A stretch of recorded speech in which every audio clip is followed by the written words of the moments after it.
We are young. There's a fire in our... I keep thinking about you every time I hear that song. Why me? What does that have to do with me? But we are young. There's a fire in our soul. Have you not seen the Kyle Gordon guy? What's his fucking name? Yeah, I have. Yeah, Kyle. I don't understand why that's a me. Because it's coworker music, and it's the kind of music you listen to. It's literally just an AJR rip. What are you talking about? It reminds me of Bastille. You remember Bastille? Yeah, I mean, like, briefly, like, the two songs that he made back when everybody was ho-haying their way through every single song like they were the goddamn Lumineers. Still your music taste to this day. John Bellion and AJR. What was their thing? It was always like an accent you couldn't quite discern. Some European accent you couldn't really discern. It was usually French. It was usually a French guy just singing his heart out. Talking about how doing his best English impression. But anyways, guys, hi, hello. This week we're going to be doing it a little bit different. As you can see, me and Danny are not with each other. I am in Japan. I'm in Niseko. Can't see it, but behind the camera is Mount Yotei, where the ghost of Yotei is going to be filmed. That's where they're filming the video game, the whole thing.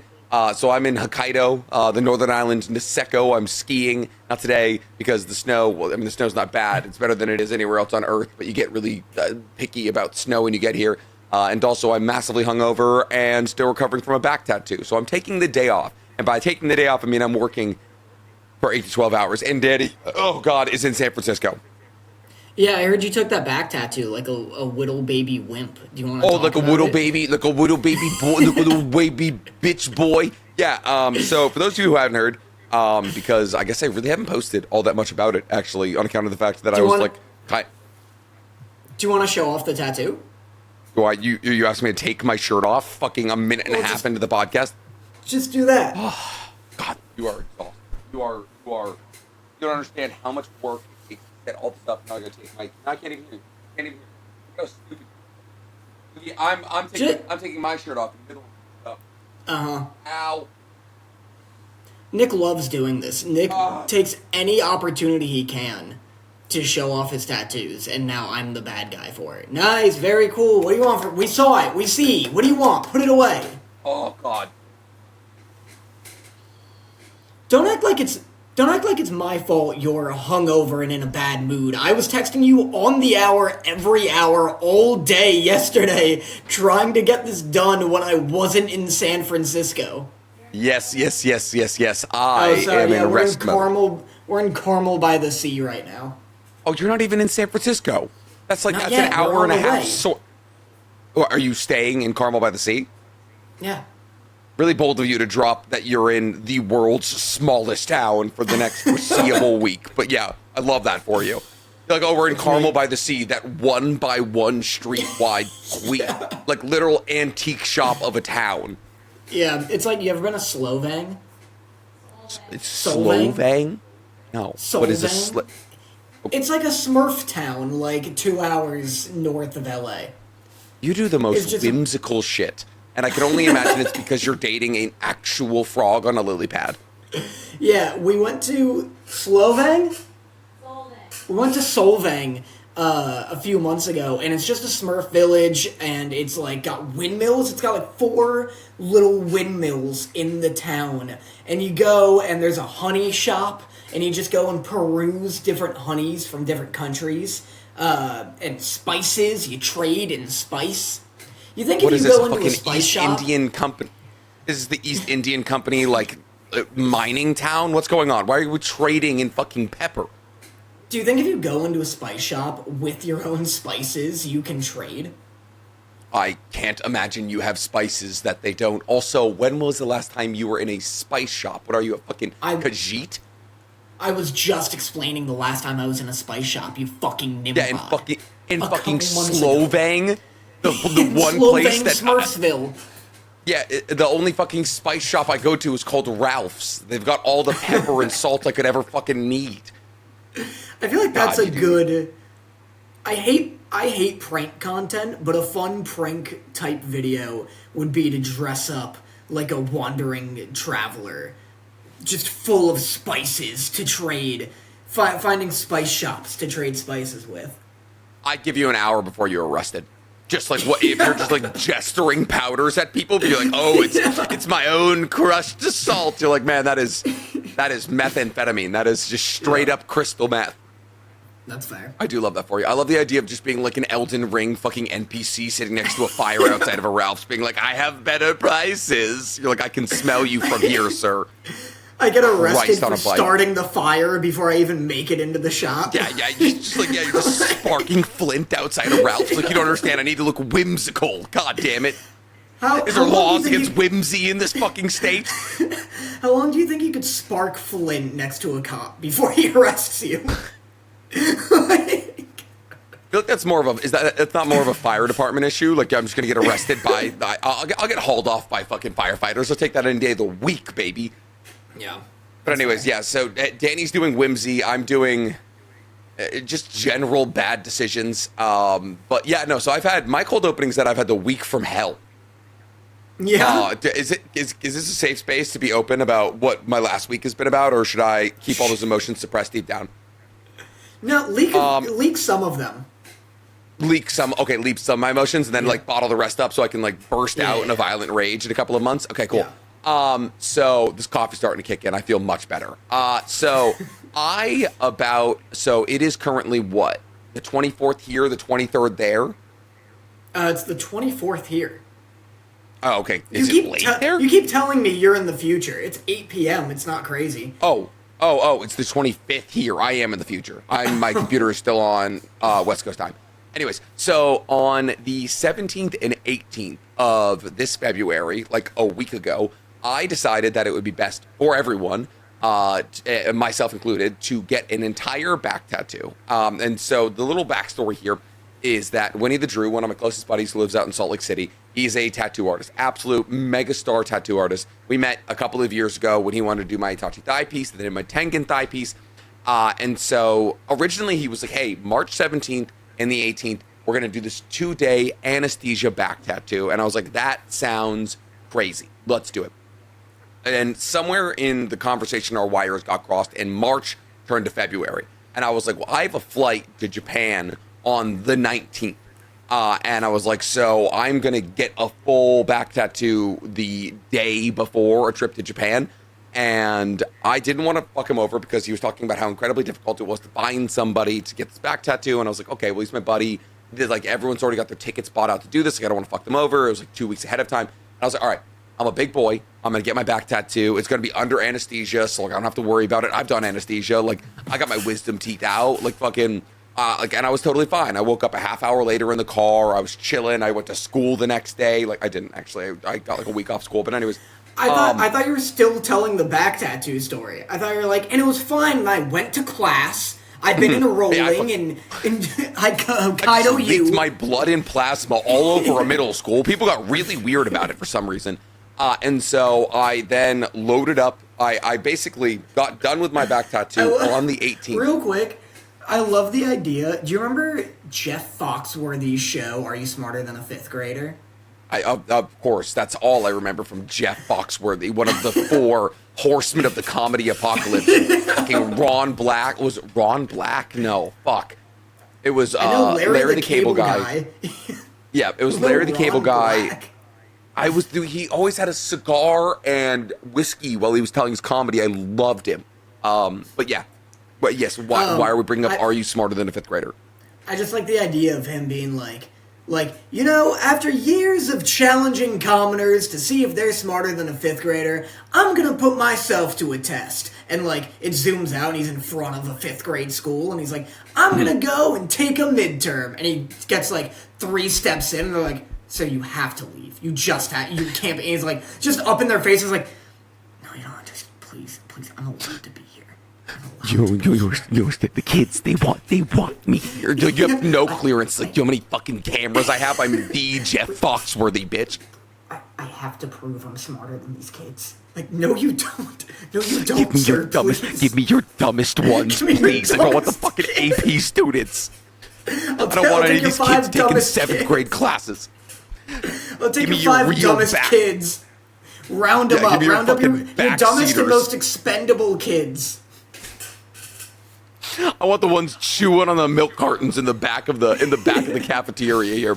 Yeah. But yes, anyways, I get done with my back tattoo on the 18th, and then I load up on a flight to Japan, which is a 12-hour flight, the day after, which was awful. Fortunately, I got first class, so I could like lay down. Like I laid on my belly for like 6 or 7 hours of it, and I've just been leaking. Wait, you can lay down in first class on your stomach? Yeah, absolutely. Like you have lay-flat seats in first class. If there's turbulence, you're gonna go flying over like you're a hot pizza pie. How bad? Like do a you goddamn think turbulence Krabby is? Patty. How just 1 to 10? How high do you think people jump out of their seat during turbulence? If you are out of your seat from turbulence, something has gone drastically wrong. I'm not worried about. I'm not worried about a back tattoo at the point. You have a seatbelt, so you're not flying like a Krabby Patty. Like you would be laying down. Danny, I've maybe gotten, even without my seatbelt, the highest I've ever bounced on a plane from turbulence was 1 to 2 inches at most. You remember that scene in the movie Flight when they're hitting extreme turbulence and that one hostess fucking nails her head against the top of the plane?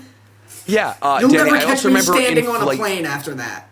Yeah, Danny, I also remember in Flight, Denzel Washington being loaded on cocaine and alcohol and flipping the plane upside fucking down after that turbulence. They lose both engines, Danny. Sometimes, yeah, okay. If I'm one of the 3 people that dies in Denzel Washington's upside down plane maneuver because my back tattoo has me laying on my tummy, I'll live. All right. I guess I won't. I'll be fucking dead. If I'm one of the 3 people who dies, I'll live. Mm-hmm. So I've been leaking blood and plasma everywhere. My bed sheets look like a fucking travesty, and my back is so itchy. And apparently, listen, I'm gonna come out and say it. I'm gonna say this in the video that I make about it. 2 days of anesthesia is fucking not a good idea. It was 1 day of anesthesia was fine, like totally fine. Like I woke up, I was like foggy, like my equilibrium was kind of fucked, but I was like there, you know. I had gotten a couple of hours of sleep. I felt okay. 16 hours of fucking anesthesia. Well, it's totally, like, it is safe. Like, anesthesia is, like, the thing that, like, anesthesia is, like, one of those things that humanity is fucking terrified of, like, when in actuality it's, like, as safe as, like, driving in a car and shit. Which I guess, like, isn't that's the a fairest. decent... well, you can die from both. You can absolutely die under anesthesia. Yeah, like you, 100% you can die under anesthesia, but, like, if you're healthy and, like, you're not allergic to anesthesia, you'll probably be fine. And that's kind of the general point of the video that we're making is like, oh, this is a thing that can happen. Like, you can die doing anything. And like I was working with medical professionals. But I'll tell you right now, it's so many drugs if you do 2 days.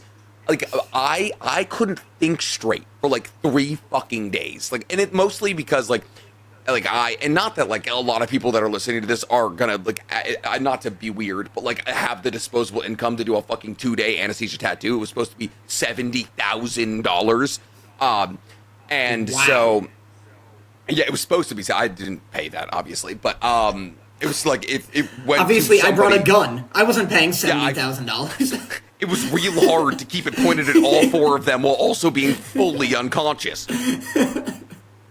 So I like, if you're trying to do anything in the following week after 2 days of anesthesia, just go ahead and get rid of it. Like, I had to do a Boruto chapter review, which is literally just me flipping through Boruto, a fucking manga I understand better than anything on earth. And I was just like bleary-eyed, like, the Boruto kissed Naruto.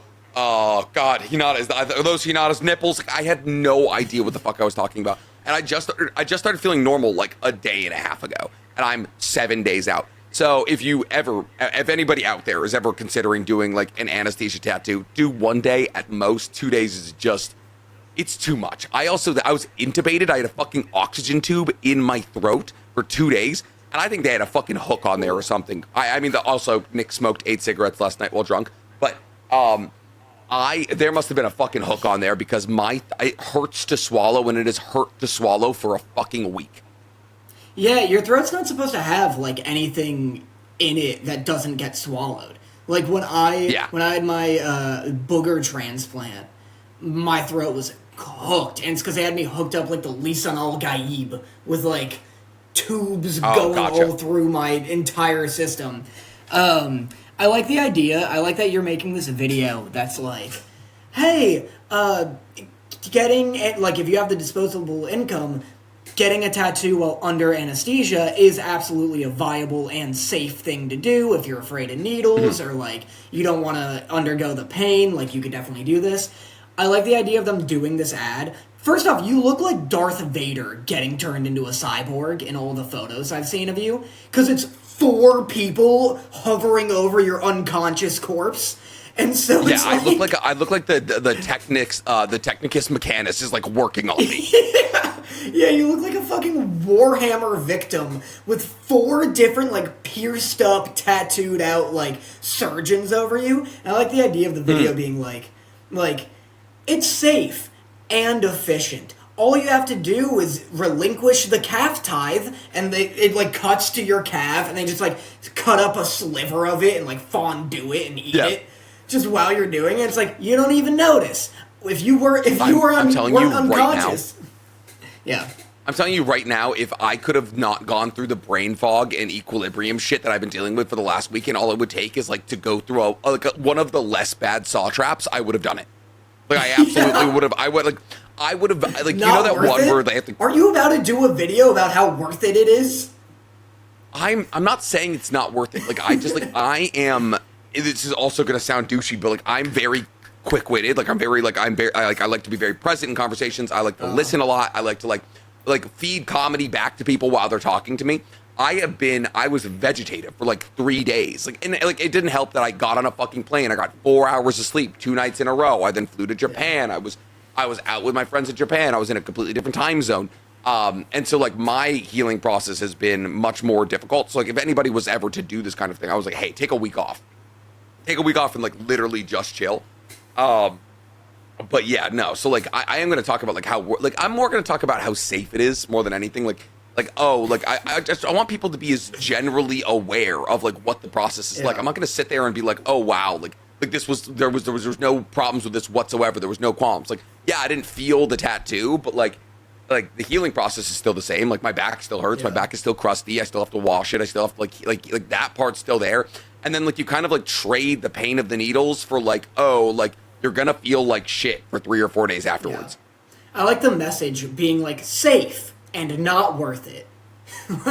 like it is really fucking expensive. Like it is inherently very fucking expensive. So like I say in the video, I was like, hey, listen, this is a luxury, and it's like a luxury if you're willing to let yourself afford. Like you should absolutely. Like it was really cool waking up with a full back tattoo. Like that is like literally just like all you have to do is like you get an IV in your hand. And fucking 8 hours later, you wake up and like you're like, oh, cool, I have a back tattoo. Now I did have to call Dorothy. I called Dorothy at 1 a.m.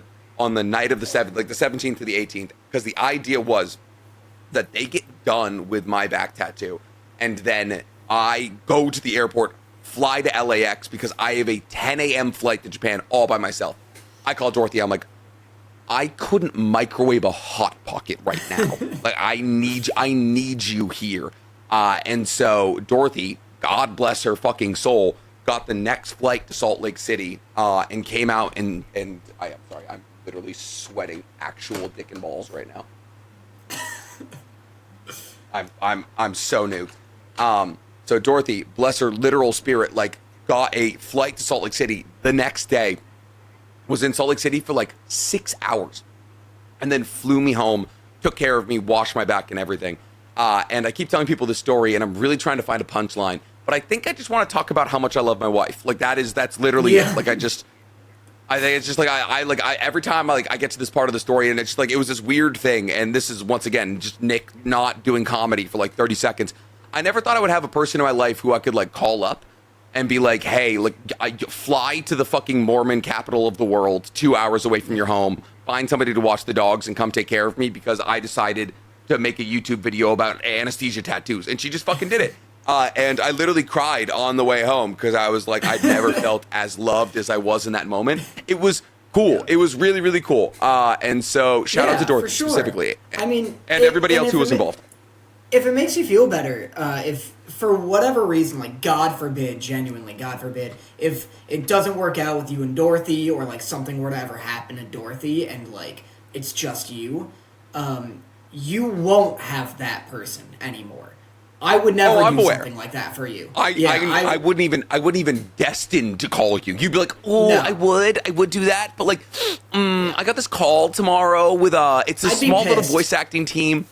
They need me to be a robotic furry tiger. It's only 2 lines, but like I gotta get it in the right headspace. Then I think Dan's dropping a new episode, and Link Click season 3. I take notes on that. Like I couldn't pull you away from you.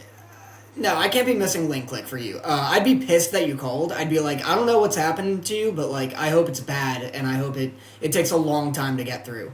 I'm telling you right now, I probably didn't have the mental capacity to call you twice to get through your fucking do not disturb. I'd be like, dude, well, he hung up on me, without fucking remembering that you just have do not disturb on 24/7. Everybody hates that I have Do Not Disturb on, my mom included. I get so many. I'm just like sitting there doing work. It's like 11 a.m. on a Tuesday, and I'll look at my phone mid-work, and I have like a voicemail, and it's my mom pissed, and she's like, got that damn voicemail again, just trying to talk to my son. And I'm like, it's a Tuesday afternoon. Obviously I'm working. I never call you for non-work related business if it's a work day though. Like I'm never like calling you to like ask how you do it.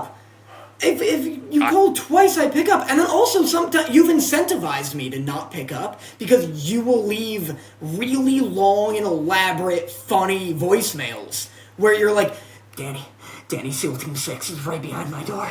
They found me. I've been next on their hit list ever since 2011. I found Osama's hideout. It's really comfy. They came back, though. They came back. They knew. But yeah, sorry to hear your week's been awful. It sounds awful. I mean, it's really. I mean, like, listen, I wouldn't have wanted to go through it. Listen, I literally cannot complain.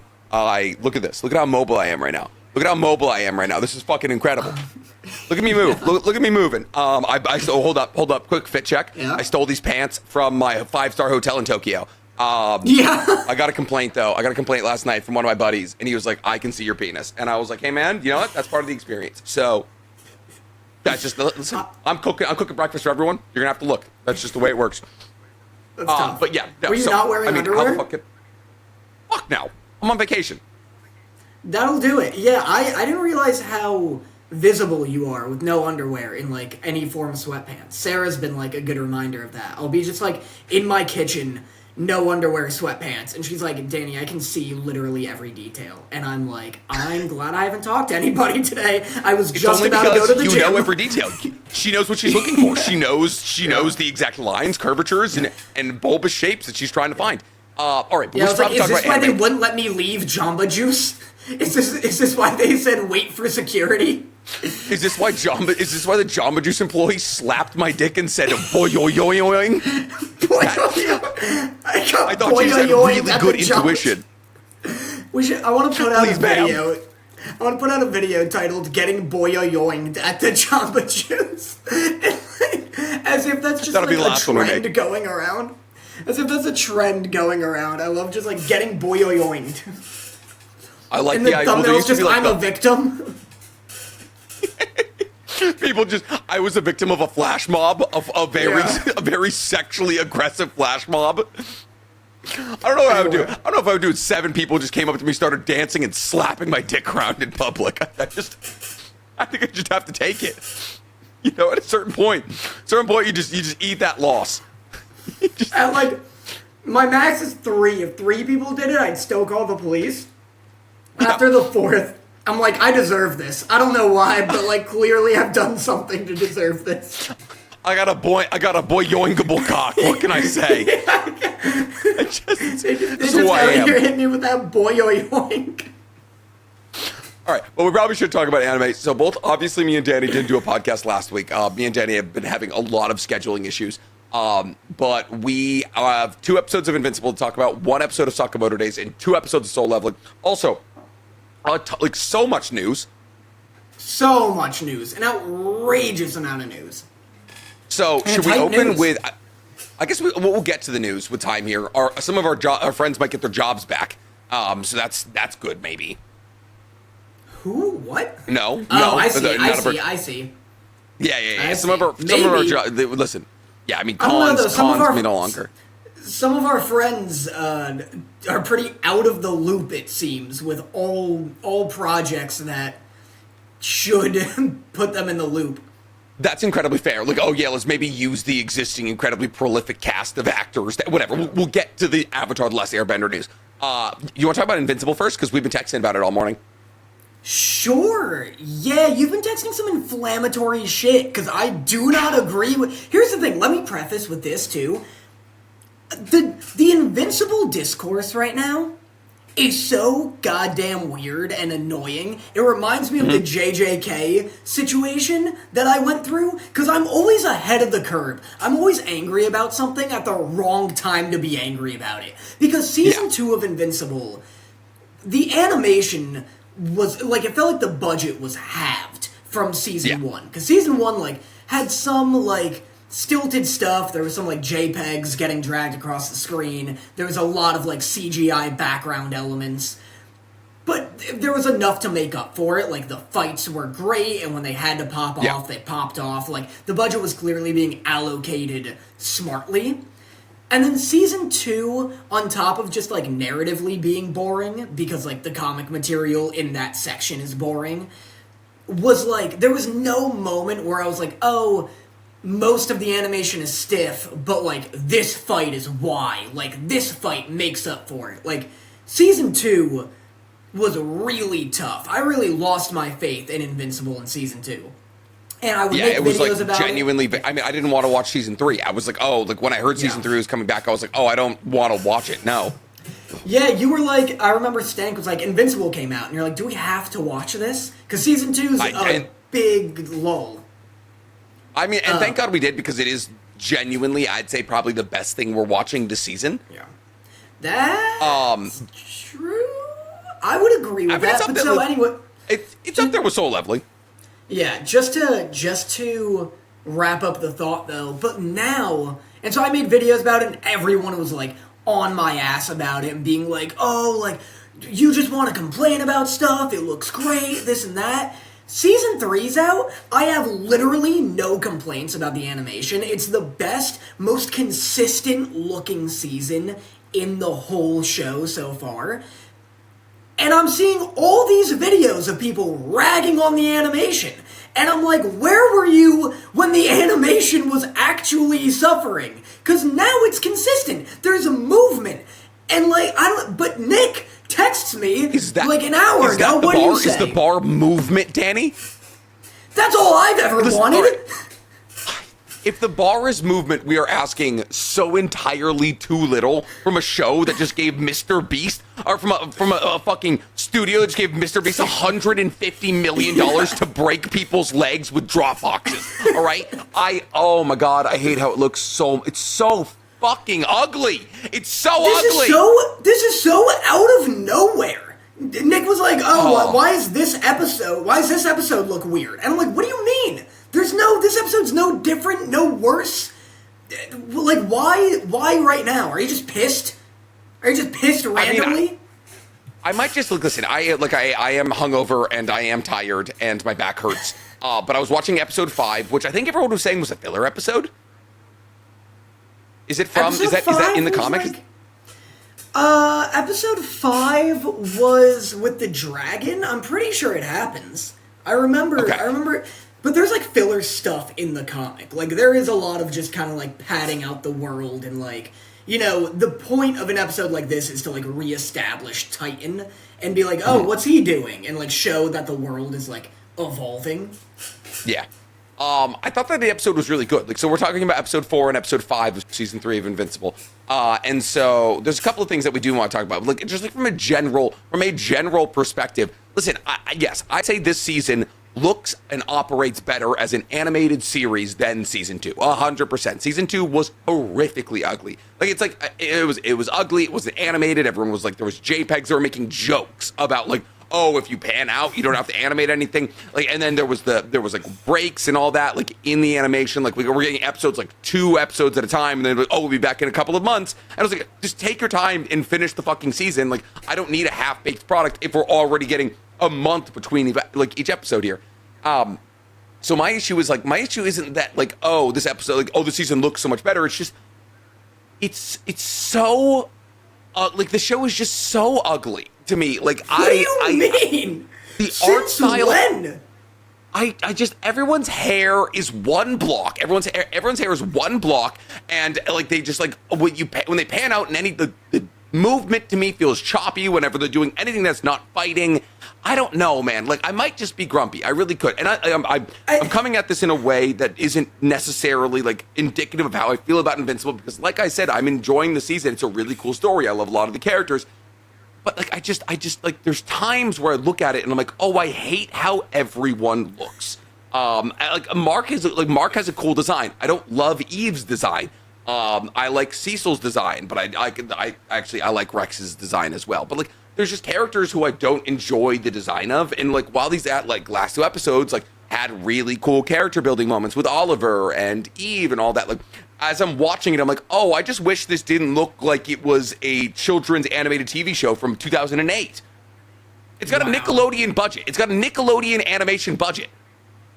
You're so grumpy. You're such a grumpopotamus. Because last time we talked about Invincible episodes 1 through 3, you were all on top of it. You were hyped. That's what's weird to me, is that this is coming 5 episodes into season 3.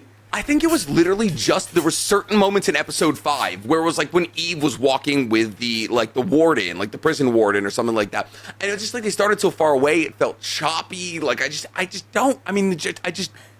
wish it looked more polished. I wish there was shading. I wish their hair wasn't just one fucking big block. Like they all look like they have Roblox hair. That's it's like Kaiju number 8's faces and the fucking hair. And goddamn Invincible pisses me off. Like I just hate that Eve's hair is one fucking orange cell. I feel like that's just animation. I feel like that's just what animation looks like most of the time. Let me see. No, it's like particularly bad. It's like particularly bad. Like the only person's hair who I actually like how it looks in the entire show was Amber. Amber did have sick hair. She doesn't have one big block. What are you talking about? Look at all this definition in it. I'm getting easy.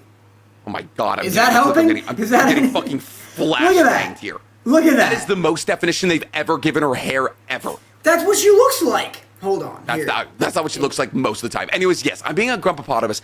And Invincible looks better this season than it looked last season, and they do deserve credit there. Absolutely. Season 3 is leaps and bounds better than season 2 is. I don't know, man. Maybe it's because we're watching Soul Leveling back to back with it. This is from episode 5. It's fucking 2 blocks of different colored orange. What do you want? You want every strand of hair drawn? Don't take your hangover out on Invincible. I will not be in this TikTok with you. It's so funny to me. Because your TikTok about talking about, like, oh, like, is Invincible too gory? Is it too violent? Just a genuinely very good and also, like, comic-based take. You were like, oh, like, the comic's not as violent. And because that, like, oh, you're desensitized to it. And everybody in the comments is like, oh, this guy watches Has-Been Hotel. This guy watches Has-Been Hotel and he doesn't want them swearing. If that is not the most missing the fucking point thing I've ever, like, yeah. Why every time you're like, oh, that was a little violent, people are like, oh, this guy watches Has-Been Hotel. Dude, you rank Mortal Kombat finishers. No one's saying you don't like gore. I know. We got some of the most brain dead rebuttals on that TikTok where I was like you said, I was using the comic as a source and being like, oh, the comic does this differently, and the show is more violent more frequently. And people are like, oh, what do you want to be, rated G? Huh? The comics also are. And it's like, dude, just listen to the words coming out of my mouth. Use your ears for once in your goddamn life. It's not like, and then everyone's like, oh, but this guy watches Has-Been Hotel, but they can't do violence and swears and Invincible. It's like, hey man, they're drastically different stories, and also that's not the take we're having here. Yeah. No, it's just fun. Like, I'm so fine with people disagreeing. It's just when they're, like, not arguing the same argument as me. Like, but anyway, that's also why I'm like, what? Quick timeout.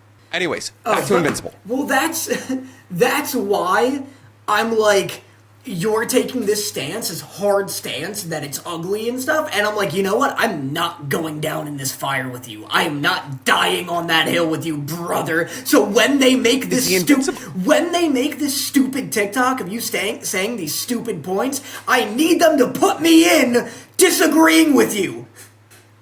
Is the Invincible fandom the most sensitive fandom on the internet right now? That's a take I can get behind. I've never seen so many people with the inability to decipher any take that's like actually being fired. Like they just hear like Invincible not perfect, and they're like, oh, Invincible bad. Like, are you saying Invincible bad? Like and then like are just like I need to find a way to associate this take with another. Like it's a crazy amount of like mental landscaping that needs to be done, but also like if you say anything that is not glowingly positive about Invincible, like for some reason everybody rolls out in like mass regard to try and tackle you down. It is funny, yeah. The Invincible fandom is really intense for like, you just wouldn't expect it. And it's weird because it's a lot of like, I know it's not an anime, but quote unquote like anime only like watchers being like that, because I remember on Reddit, a lot of people would, like, compare it to the comics and be like, oh, man, I think this moment was more impactful in the comic. And then people who, like, don't read the comics are like, shut the fuck up, the moment was great in the show. And it's like, just let the dude have an opinion. Like, just let the guy do a comparison. If I read all the comics and I'm now watching the show, I am a bigger fan than you are. Like, if I have the ability to compare, oh, the show skipped this moment from the fucking book that I read before there was even a show, I'm a bigger fan than you are. Like, that's the craziest shit about your take, is like, you're explaining with intimate knowledge of the comic and how it differs from the TV adaptation. You're like, oh, hey, my vast knowledge of this allows me to have this take, and people are like, oh, did he even watch the show? It's like, I'm not only describing that I watched the show, I'm describing I read the comic and I understood it so well that I'm able to compare it actively. Yeah. But other than your insane takes on it, I really liked episode 4 and 5. I think Invincible is hard back. I think every episode has been really strong. Episode 5 was really funny. There's a bit where, when the dragon, like, impales Mark, and he, like, thinks he killed it, and he, like, gets up, and he's like, Eve, we gotta charge more than we're charging. And I really thought that was funny. Yeah. A lot of people have brought up, he is taking a lot of damage, and I don't remember from the comics if he takes damage this frequently, but he's getting, like, some, what look like fatal wounds a little too frequently. So the guy, the Metal Mouth guy, is literally like, oh, I'm about to show you, like, the fault in your name, which is Invincible, and he's like, you're not the first person to bring that up. And it's like, hey, man, people probably wouldn't be bringing it up if every other week you didn't look like hammered shit. Yeah, like, he's getting like, it's a good thing you're now dating the girl who can you're good. Like, good thing you're now with the girl who can molecularly rearrange your body to, like, heal you in a matter of instance, because he almost got fucking bitten in half by a B-tier antagonist who got capped in the back of the skull by fucking Full Metal Head, who I forgot existed because I haven't seen him in 3 fucking years. And meanwhile, why are we sending that guy to fight Omni-Man? Oh, you telling me the new and improved 140% stronger Mark, who's able to bench the heaviest thing humanity can find, is getting cut in half by a dude who runs the Triad? Yeah, a lot of people, I've been seeing that too on TikTok, and that is like a legitimate, like, fault of both the comic and the show, is that the comic really likes to use his powers for, like, gags in a way that breaks the power scaling. Like, I remember, or they'll do stuff like that where he's training and he flies to the moon and back in, like, 47 seconds. And he's like, I could have been faster, but I forgot where I was for a second. And it's like, oh, okay, he can leave the atmosphere in 40 seconds. Why can anyone touch him? Like, the power scaling... It's almost light speed.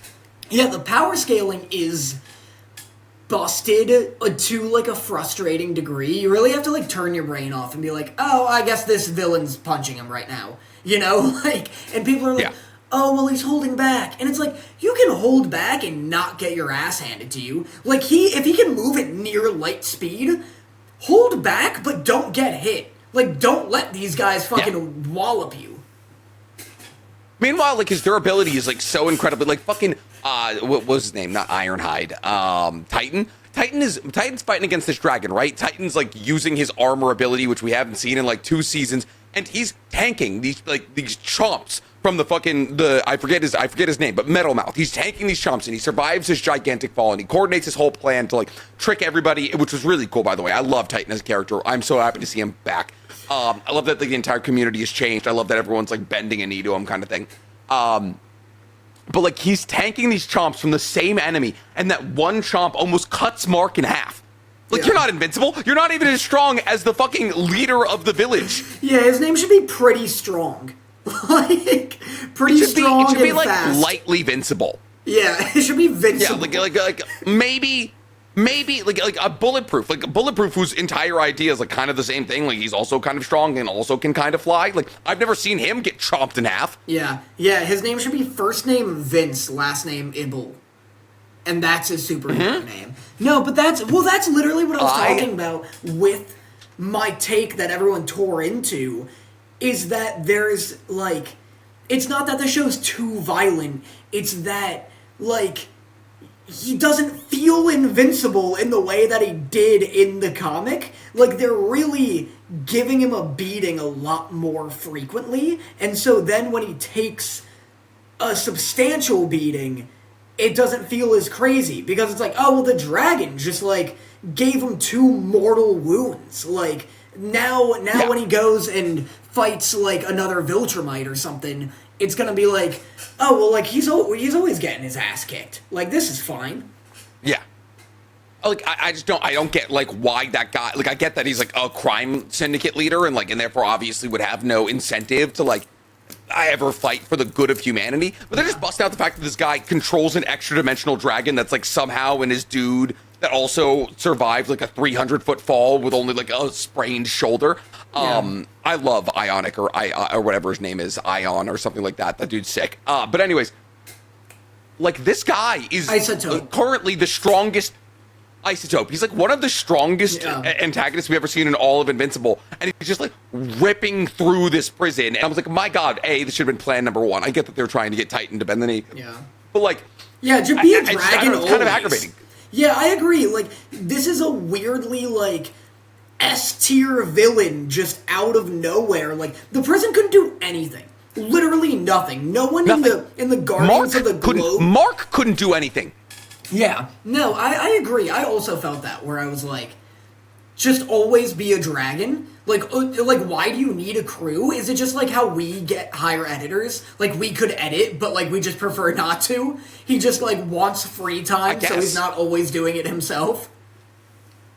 It's probably like, I don't know, it's probably like you gotta eat a lot of food. Buildings aren't really made for you. You know, he destroys Titan's entire penthouse. You know, I can't imagine being a dragon would be like all that convenient. But that being said, if your other form is like an 80-year-old Asian man with a metal mouth, like, that's also not great, you know? So, like, I would also probably go for dragon all the time. It just reminded me of, like, Ino Yamanaka's body getting carried off by his gigantic bodyguard who did absolutely dick to protect him. I love, speaking of the prison... 2 big things about episode 5. 1, awesome Adam Eve episode. Not that, like, I've found a really interesting argument from people where, like, I saw, this was from years ago, from, like, Mad Max and Furiosa. There was some discourse over whether or not Furiosa is, like, a good character. People were like, oh, she's, like, a badass, strong female character. Like, she's just as good at fighting as Mad Max. And a lot of people were like... It takes more to make, like, a strong female character than just, like, making her good at fight. And that's not, like, to say she is or isn't. But the reason I bring it up is because with Adam Eve, like, just because she kicks ass in this episode doesn't mean, like, oh, now she's a good character. However, boy, did I like seeing her kick ass, and boy, was I like... oh, sick, you feel equal to Invincible now. Like... Which is kind of out of nowhere, right? Like, it's like also like she took like 3 classes on architecture and she just apparently is able to fix an entire prison. Like, she's in Architecture 101 and she was like, oh, they paid us extra money because they helped rebuild their prison. It's like, dude, you built like 2 apartments and they fell apart. Like, I'm not trusting you to build the Supermax where Multipol's splitting himself into 300 people, all of who, mind you, earlier you were like, oh, the show isn't too violent. It is, all right. There was a moment in episode 5 that literally made me clutch my pearls. Like, that was the other thing. I love that shit. Oh, I didn't like it at all. It made me feel icky. Like when Multipol's, when he's shoving through the walls with himself. This show makes Multipol seem like such a badass that, like, he just uses the ability in such a sick way where he'll split and then kick off one of him to parkour and dodge. I'm going to say right now, it is the most creative usage of cloning abilities I've seen since Naruto. And I think, honestly, based on a choreographical standpoint, like, they do it as impressive as Naruto, if not more impressive. Because there were so many moments where Multipol is about to be taken out and he's, like, split somebody off to take the punch. Or, like, he, like, uses a split to, like, exactly redivert himself midair. Multipol was absolutely the biggest strength of episode 5. Hi, Sarah. He says hi. She can't hear me.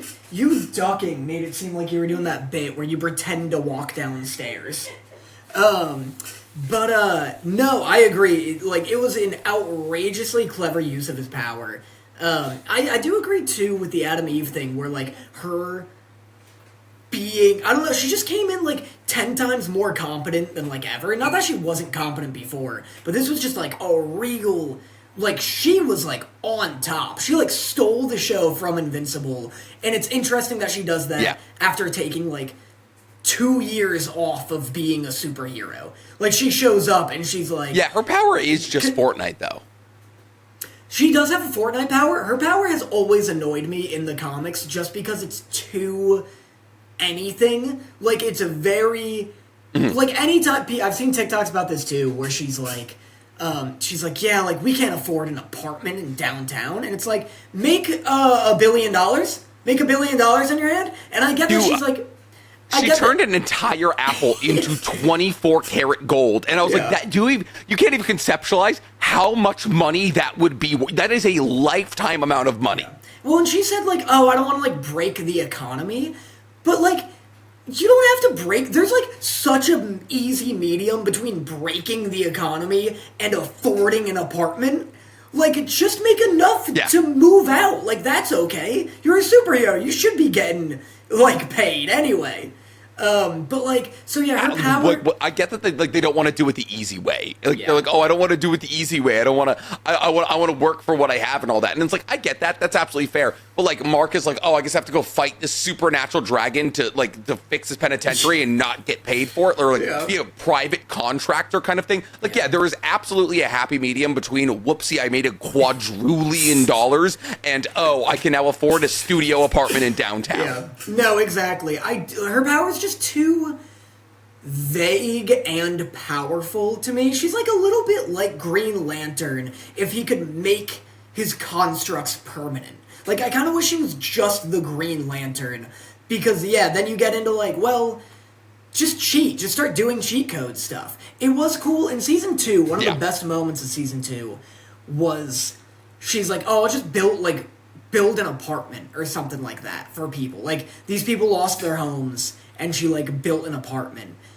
And then, a few days later, it, like, crumbled and, like, I think killed a bunch of people because it wasn't up to code. And she's like, I don't actually know how to make an apartment. And I was like, that's really good. And also kind of helps the, like, it's like, oh, she needs, like, an actual in-depth knowledge of something to properly make it. And so that's why she can't just, like, make them an apartment. And also she's like, there's zoning laws, and where am I gonna put it? Just in the park? Like, Yeah. She is the character that Momo from MHA should have been, right? So, like, Momo is, like, Momo's just a character who's introduced and, like, is, like, supposed to be, like, basically, like, the pseudo fourth to the big three. So it's supposed to be, like, Ida, Baku. It was, like, no, it was, like, Shiro,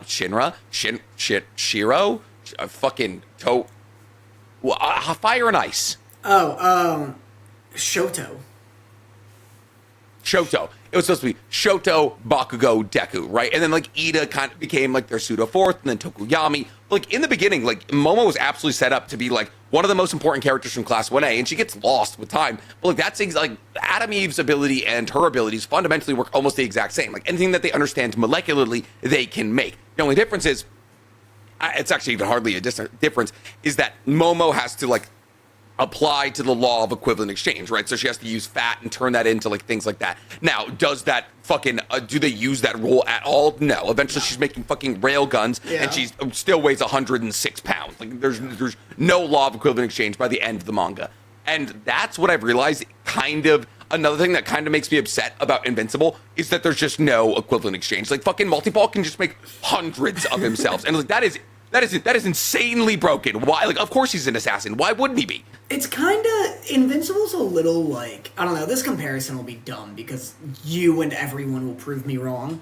But it's kind of like JJK, where it kind of, like, revels in, like, characters just being broken and nonsense. Where it's like... Yeah, I don't... And sometimes it's to its fault. Because, like I said, with Mark...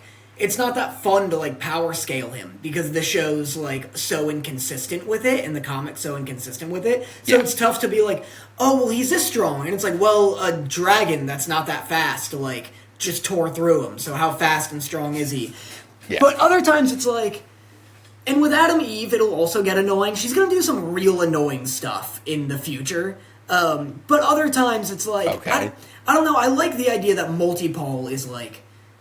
They're like, oh, cloning can be a really overpowered power, and you don't think it is. We're gonna show you why a dude who can clone himself can become one of the most dangerous people on the planet. You know, like, it's like... God, I just started thinking about the skulls popping again, man. That scene. Dude, it was too much. That dude's awesome. He, like, that propelled him to one of my favorite characters, because it's like a Mirio, where it's, like, kind of a lame power that a dude is an absolute master of. And I just love, I don't know, I'll never forget him, like, parkouring around and, like...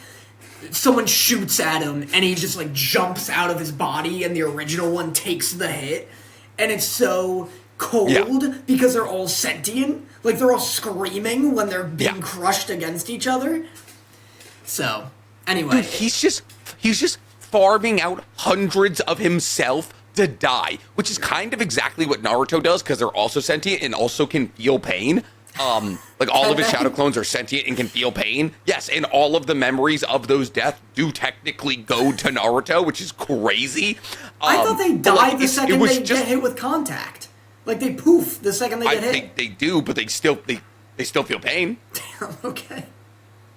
Yeah, they can be lit on fire, and like by the end of the story, like they can take damage, and that damage doesn't go back to Naruto, but all of the memories and experiences of shadow clones go back to Naruto. So he has experienced death thousands of times. Damn. But yeah, I mean... whatever Duplicate was bitching about, fucking Naruto understands. I like it a lot. This season's like really... Oh, what'd you think about the stuff with Immortal in the future? Nothing? What happened to you? We should have skipped this week. You're right. You're just on the wrong side of the planet.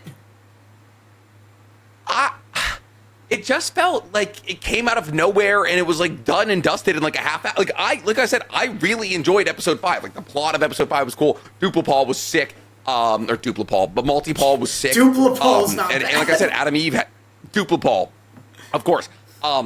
Duplipal's drag show. Anyways, and so I really enjoyed episode 5, and like episode 4 I also thought was good, but like it's just like, I don't know, Fight Master and Hitman or whatever his fucking name, they just kind of appear in episode 1. They're like, oh, the future's bad. And it's like, why does Mark care? This is like 10,000 years down the line, and then like it's like revealed and like some kind of like not so like it's kind of general. They're like, hey, you are in charge of Earth. You went to Viltrum or something, and we left the Immortal in charge, and now he knew the only way to get Mark back was to destroy Earth or some shit like that. I don't know, like it just felt like it was kind of out of nowhere. And I was like, I don't give a shit about this timeline. And like, it was cool. Like, I guess watching him be like, hey, I don't want to kill you. Like, the only way that this ends is that he kills him, which is like very like Iron Man of Iron, or what is it? The Superman, where he has to kill Emperor Zod. Man of Steel. General Zod. Man of Steel. It was like very Man of Steel ending where he like pulls his fucking head off and he's like, you made me do this. Keep the fucking parts separate because like otherwise he'll just reconstitute and come back to life. But I don't know. Like it wasn't my favorite episode of the season. Like I'm not gonna say it was bad by any means. It's just like the story wise it felt tacked on. I loved it. I love that episode because you also get Battle Beast and Alan like breaking out Omni-Man. Like that episode was awesome. I like the Immortal stuff. I really like him ripping off his head. That was the better part of the episode. I like him ripping off the head, and they're like, thank you. And he's like, don't thank me for that. Like, what a great... that line's good. I like, please don't thank me for that. Like, because he's... No, in terms of the character development and the plot repercussions of those moments, 100% very good episode. It's just like, from like I don't give a shit what's going on 10,000 years into the future. Yeah, it pops in out of nowhere. Immortal's also a character, like, I don't personally give a shit about. But, like... Exactly. So I get that. It's just like, I don't know, it was impressive, the fight was cool, the animation was good, in my opinion. And yeah, the last half of the episode where they're breaking out Omni-Man is really sick. Should we move on from Invincible? Yeah, no, and I want to touch on the fact that, like, yes, like, the actual best part of episode 4 is post the credit scene, which was like 20 goddamn minutes, mind you. And it's, just Alan and Battle Beast fighting against the Viltrumites, and they hit that double lariat on one of the Viltrumites. Yeah. It gets revealed there's less than 50. That was awesome. That was really cool. And also a very, very thinly veiled line about, like, oh, this is how we let governments treat us. There's, like, not that many of them. There's a lot of us, but they have the power. And so I thought that was dope. And, like, so these 2 episodes are very good, but I'm not championing for them in the street like you are. I think you've been bullied into loving Invincible more than you actually did. No, I love the comic. I'm a huge fan of the comic. Season 2 was genuinely bad, and now it's good again, and I'm like, oh, I like the thing. And everyone's like, you can't like things anymore. You like Aspen Hotel. We took away your thing liking privileges. Sorry. Dude, when I had fucking Sonic fans being like, I'm not gonna listen to this guy's opinion. He likes Hasbin Hotel. Do you not see how that's a not argument? How I can be like, I'm not gonna listen to your opinion. You like the Sonic movies? Do you not see how that's like, how you can use that with anything that anyone likes? Are people like, is Hasbin Hotel like that contentious? Is it like it's actually just very good? Like I don't. It's just fandoms. That's the weird thing to me. It's really genuinely what I've been learning is that it's fandoms hating fandoms. Like typically, and anime has this too. Like My Hero suffers from that, where My Hero is a really good show. At worst, it's just derivative. But, like, there's a lot that that is, like, it's got genuinely, like, incredible world building, and it's very well thought out. It's got a lot of, like, strong character arcs. But people hate the fans, or people hate, like, the fandoms. For whatever reason, I've never, like, encountered bad My Hero fans, but I've just, like, seen people say the My Hero fandom's the worst one. Yeah, it's the meme. And so that's why people are like, oh, My Hero sucks, like, the fans are the worst. And it's like, I think it's the same with Hell of a Boss and Hasbin Hotel, where people, like, see, like, quote-unquote, like, cringe compilations online of, like, Hell of a Boss fans, like, just breaking out into song at cons, and they're like, oh, that show sucks. But I've never encountered someone who's actually watched it and been like, yeah, that's bad, that's actually awful. Like, my friend who is, like, big anime fan, real, like, metalhead, not into musicals, like, hates musicals, but loves anime, that's, like, his whole thing. He watched Hasbin Hotel because he saw that, like, it was my bread and butter on YouTube, and he was like... You have a metalhead friend who's into anime and you've never introduced me? You're just describing me. He's in Connecticut. Like, what are you gonna do? What are you gonna do about it? I fucking go kiss him. Yeah. He watches us. He watches you. He watches me. He likes our content. But he watched...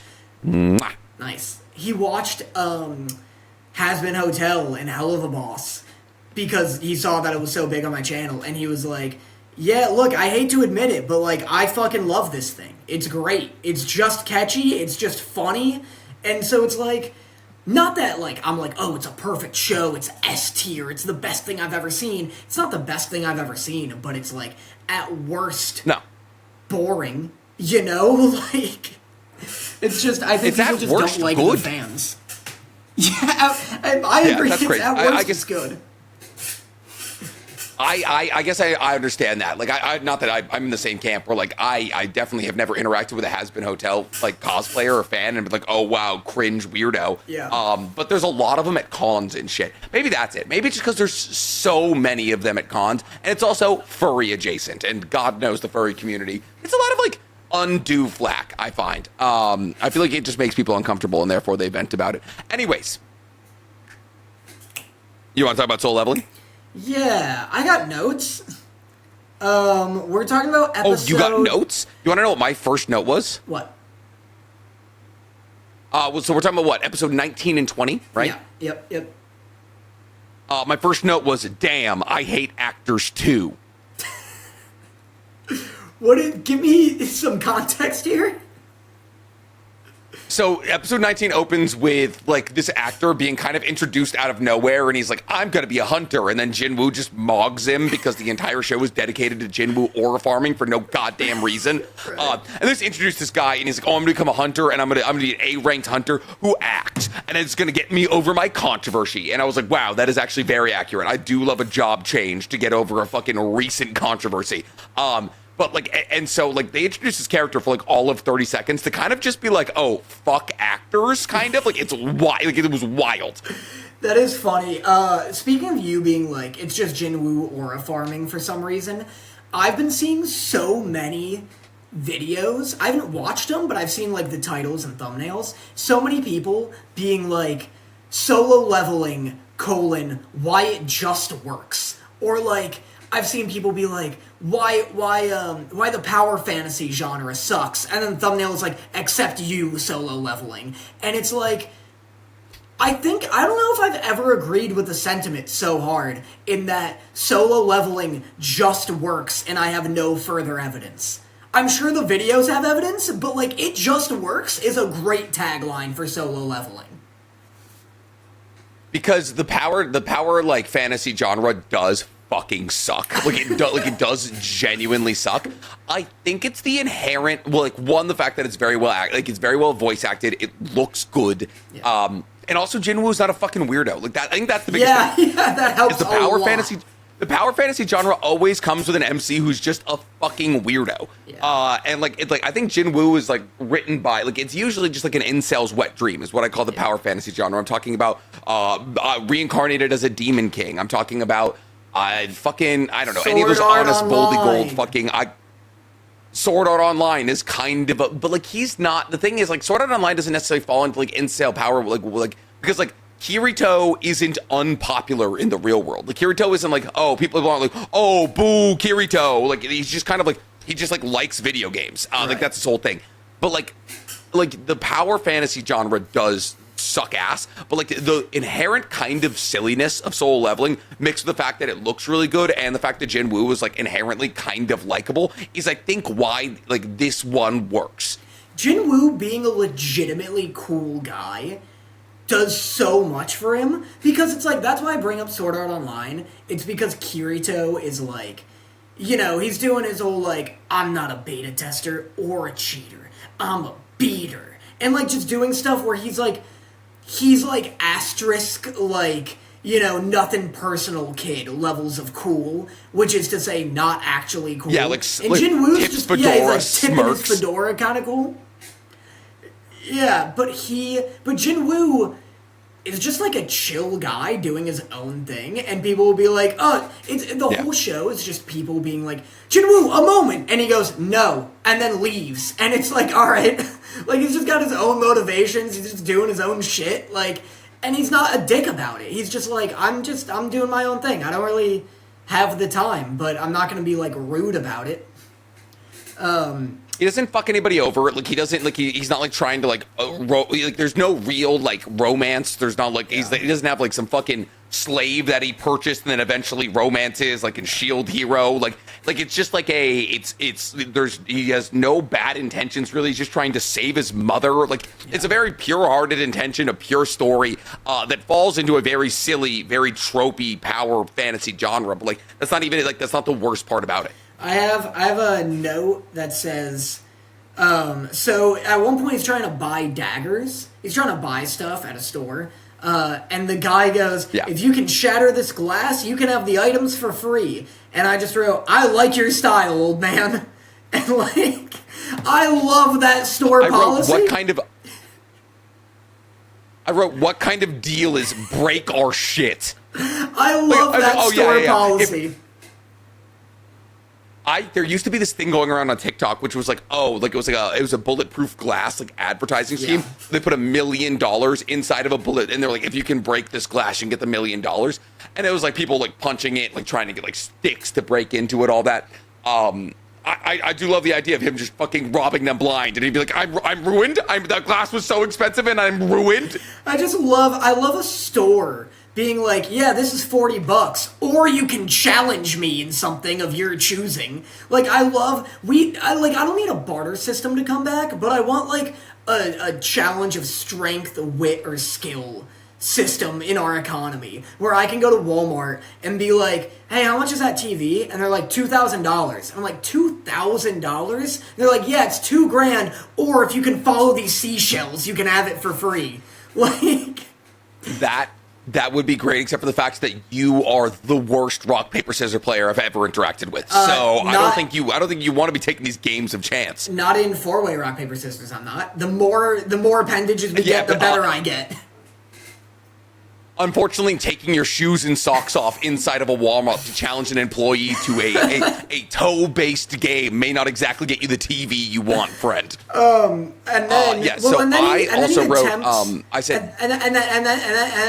then he attempts. And no wonder nobody likes our Zoom podcasts. Well, you have a fucking delay. And so when I'm trying to talk over you like I usually do, you keep fucking yammering. But I like when he fucking... So then Jinwoo tries to break it. He's like, oh, if I break it, I can have it for free. And the guy's like, oh, I'm sorry, I was just joking. And I just wrote, I also thought he was serious. What a dumb, terrible joke. It's like, oh, hey, by the way, this is the 10th S rank in the history of Korea. He's looking for some daggers. Maybe the strongest guy we've ever interacted with. How about I'm going to give the most deadpan delivery of a joke in the history of like the world about like, oh, hey, how about you destroy our most valuable resource to steal us, like to rob us fucking blind? Yeah. What were you going to say? You had a note? My God, get the guy a fucking HBO special. I wrote, crazy that hunters are radioactive.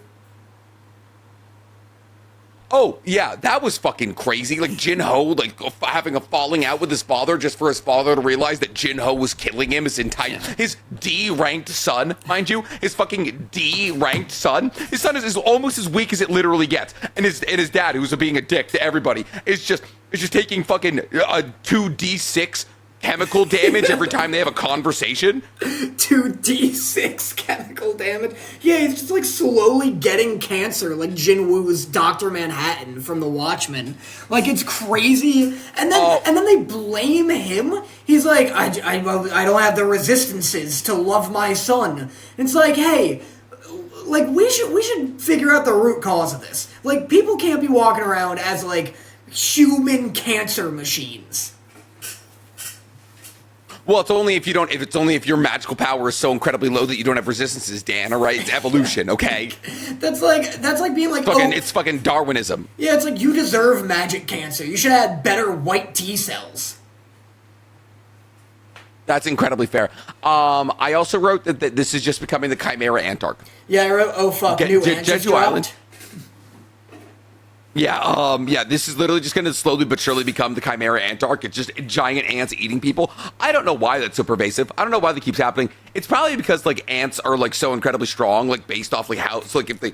like ants are like the strongest thing on Earth by body weight. So if they were massive, they'd be like a real, genuine problem. But they're like, oh, these ants are A rank. Like, oh, these are A, like even like the flying super weak ants are A rank. How the fuck are those doctors cutting into them?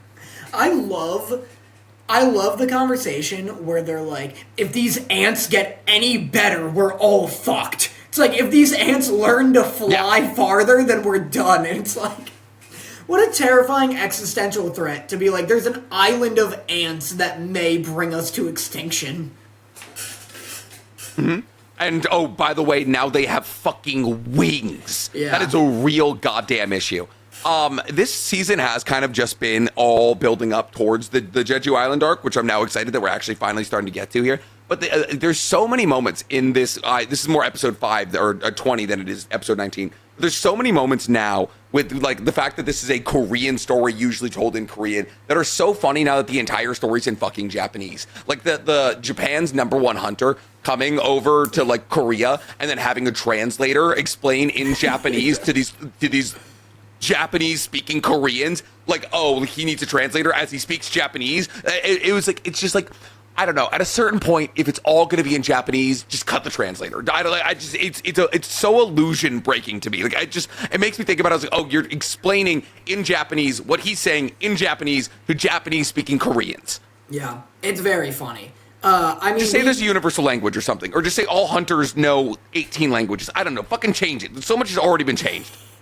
I know, it is interesting that they've, like, kept it taking place in Korea. But I guess, I don't know, anime does that all the time, where, like, it takes place in different countries, not in Japan. And it's just, you gotta deal with the fact that they're all speaking Japanese. That's just because we're watching it in Japanese. And like, every single time, it's all I can think of. But if we watched it in the English dub, it'd be different, right? I guess, you know? I don't know. I watch it in a Korean dub. To get to the point where, like, I want anime to get to the point. Well, but then wait, no. They probably wouldn't have the Japanese guy talking, because then he would be speaking in Korean to the Koreans. We're supposed to be speaking Japanese. All right, here's my thing. I want anime to get to the point where it's like a fucking Scorsese film or something like that, where it's like a fucking like a modern film, like if a modern film, like the fucking how much of Inglourious Bastards is in English? Very little, and very little of it's in English because very little of it takes place with English-speaking cast members, right? There's the entire like underbar section that's entirely in German until they get found out as English spies, kind of thing. I want anime to get to that level where everyone's speaking their appropriate languages, and there's so many voice actors that there's really no reason that can't happen. You gotta watch The Great Pretender. I've seen it. They do that. I know, but like that's a Netflix anime that came out fucking 4 years ago. I'm just saying, it's rare that they're crossing countries anyway, though. Like this is a rare experience. They're usually all from I don't know. Japan. We're doing the Americas right now in Dr. Stone, and all the Americans just woke up speaking Japanese like they got out of a coma, and they just learned something. Well, it's also probably a pain in the ass to like get translators for the recording of it, like because you have a Japanese director. Stay in Japan. Stay in Japan, then, Dan. You have a director. Right? If you don't have the fucking. You have a director who only speaks Japanese, and now he's got to hire 6 translators because you want all these hunters speaking their native tongue. Yeah, I do, Dan. I do. And I feel as though that's not too much to ask, because God knows there's a lot of money behind Soul Leveling right now. Did you see Baron's electrical attack? It was the most beautifully animated thing I've seen in a decade. Yeah, it is very pretty. This is a good-looking show. This is entirely unrelated, but my last note, I just want to write my last note, which is, this guy is literally just Dracula. You remember the man who is just Dracula? The fucking... The hot demon's dad with the little wispy, very Dracula mustache. Yeah, this guy's just Vlad Tepes from Castlevania. Who's on my back now, forever, mind you. But yeah, it's just a gorgeous show. It's always pretty. It's interesting because last time we had the pod, I said... anytime there isn't a fight, I'm bored. Episode 19 kind of kept my attention with the shop thing. I really liked seeing him, like, sell and buy stuff. That was really fun. But episode 20, we're right back to fighting. He was just discovering money laundering. Yeah, he was just laundering the hell. He literally was just like, oh, these are worth more in the real world than they are in the shop. He's like, I can just fucking launder these. Yeah. But episode 20, we got a fight again, and it was sick again. I love learning about their weird, like, NPC directives. Because we learned about that girl's, like, she just showed up here, and it was, like, protected this world. And it's cool that he asked, he's like, do you have a directive in your head that says, like, kill humans? And she's like, no. It says protect this place. And I'm like, I guess that makes sense. Like... I was like, yeah, but like at the same time, I love that she was like, no, that's silly. The other perpetual echo in my voice is saying this other thing. And you're like, that sounds fucking horrendous. What do you think's going on? Give me your best guess as to what you believe is going on. I don't know. It's tough. Like, maybe they're all in a video game, and for whatever reason, he's the player character. Because it's game stuff. It's literally a video game isekai, except it's the world. Anytime he's not in a dungeon and he uses his power, I forget that, like, everyone just has powers in, like, their waking life. Like, it's so video gamified that when he's, like, just in an office and he summons Egress, I'm like, I forgot you could do that. Yeah, you forgot you could just be like, oh, hey, Shadow Knights, protect my sister.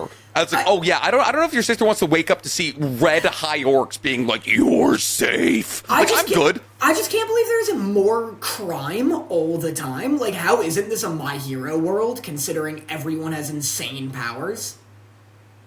Well, not everyone has a fucking shadow army that runs around, but also Jinwoo sent out a bunch of soldiers to patrol. He was like, oh yeah, like, everyone keep an eye on crime. Imagine you're robbing a place and a fucking blue flame knight is what stops you. I'd be so livid.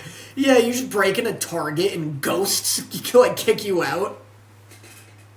That was the craziest thing about the fucking Invincible episode with Multipole. I was like, do we not have like good power dampening collars? And they were like, oh, we do. And I was like, why wasn't that on him always? It annoyed me in Invincible because people were constantly getting restrained and then just trying hard and then breaking out of it. Like, Multipole just broke out of the collar by trying to, and then Omni-Man just broke out of his binds by trying to, and it's like, make these stronger. Like, you know who you're imprisoning. Like, these are built to imprison Viltrumites. Why is the first Viltrumite we've ever seen imprisoned in them just ripping through it like it's nothing? Why is Alan able to bend fucking Battle Beast's door like it's tinfoil? Alan is meant to... Alan's, like, low-key as strong as... Well, I was gonna say he's stronger than a Viltrumite, but it took two to take out one Viltrumite. Alan's, like, as strong, if not stronger, than a Viltrumite, but Viltrumites, like, are Spartans, essentially, so they have, like, the training to back up their strength. Alan has Saiyan genes. So, like, when he comes close to death, or the closer to death he becomes that much stronger when he heals. And so, since, like, the Viltrumites have beat the living shit out of him in Season 2, he is now, like, borderline as strong as a Viltrumite. Yeah, they popped his fucking eye out. Yeah. Back to Soul Leveling. I do want to talk about the Braun fight, which was so dope. But at the same time, did you find the fight a little hard to read? Oh, interesting. It was hard to read? Like, you couldn't keep up with what was going on? Yeah, like, not really. Like, there was a lot of color. There was a lot of, like, cubes. I love a good cube. I love whenever I see a cube. I'm like, yeah, the break should always be cube shape. Absolutely. But, like, as I was watching it, I was like, I don't really know what the fuck is going on. That's fair. It was definitely intense. It's a lot of colors, and it's also not, like, a humanoid enemy, right? It's a big dragon. Mm-hmm. Well, I mean, it was a guy. It was a humanoid enemy on top of a dragon, but yeah. Well, that's true. But yeah. Yeah, I could agree with that. But I don't know. I enjoyed it. Like, it was just like, I don't know. Like, obviously, it was like one of the most gorgeous fights I've ever seen in my entire life. That lightning strike where, like, he shoots like a fucking beam. I love when a beam gets fired into a cloud and the cloud's like, take this back. Every time it hits. Every single time a cloud becomes an attack. Fucking perfect. So this fight was absolutely incredible, but like as I was watching it, and maybe it was because I was like dissociating about how much work I had to do today and the fact that I smoked 8 cigarettes indoors in a bar last night. that I just like stopped paying attention during the fight because I was just like, oh, too many colors, brain going burr. But like, man, I was finding myself just a little bit lost. I don't know. It wasn't as bad as like the latest My Hero movie where it just like devolves into like trigonometry. And it wasn't like a Mob Psycho fight where I'm like, I don't know what's happening, but like cubes and melty effects, so whatever. Like, I kept up enough. Eventually, at a certain point of animation, like it becomes like those like dancing fruit, like entertainment videos. Yeah. Like, I'm just like, I don't know why the fruit are dancing, but fuck do I love these colors. It just, it turns into like those old like pipe wall like screensavers. It just turns into that. Oh my God, I haven't thought about those in fucking, those were so goated, Danny. Do you think that was completely random? Do you think that was AI? Was that the first instance of AI? I wonder if it's just like 6 pre-generated pipe animations.